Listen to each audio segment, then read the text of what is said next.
Welcome to our channel test sensation. চলুন দেখি আজকে আমাদের কিচেনে কি রান্না হচ্ছে। আজকে আমাদের রেসিপি ক্যারামেল প্লাস্টিক চাটনি। রেসিপিটা বল। এই তো পেঁপেগুলোকে একদম পাতলা করে কুচি করে নেব। এবার কড়াইতে চিনিটাকে আগে ক্যারামেল বানিয়ে নেব।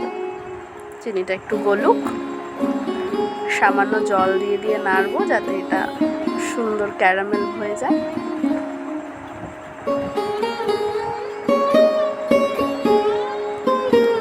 এটা কিছুই হচ্ছে না। হবে, দেখ এই দেখ, অল্প অল্প জল দিয়ে দিয়ে নাড়তে হবে। এই দেখ সুন্দর হয়ে গেল কালারটা।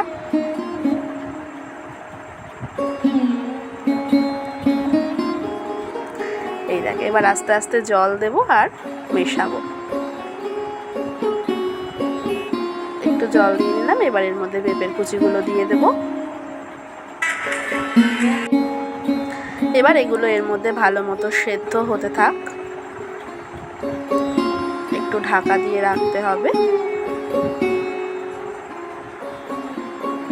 টক হবে? চিনি দিয়েছি, টক হবে কেন? লাস্টে তো লেবুর রস দেবো, আচ্ছা, ফ্লেভার আসবে ভালো। দেখ সেদ্ধ হয়ে গেছে প্রায়, প্লাস্টিকের মতন দেখতে হয়ে যায় বলে এটার নাম প্লাস্টিক চাটনি। প্লাস্টিক তো সাদা হয়। দাঁড়া দেখ না হবে। পরিমাণ মতো নুন দিলাম,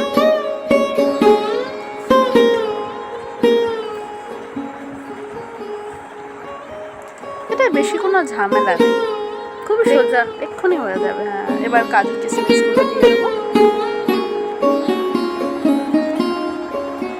আমি এখানে কাজু ব্যবহার করলাম, তোমরা চাইলে কিশমিশও দিতে পারো। কিশমিশ আমার খুব একটা ভালো লাগে না। ভালো জিনিস কারোরই ভালো লাগে না। হয়ে গেছে তো চাটনি? হ্যাঁ হয়ে গেছে তো, দাঁড়া এবার লেবুর রসটা দিতে হবে তো। দিয়ে দিলাম লেবুর রস। লেবুর রস দিয়ে বেশি ফোটায় না, জানিস তো, তেতো হয়ে যায়। আরে ধার, এই তো নামিয়ে নিচ্ছি। এবার একটু লেবু পাতা দিয়ে সার্ভ করে দিলাম আমাদের চাটনি। সুন্দর লাগে।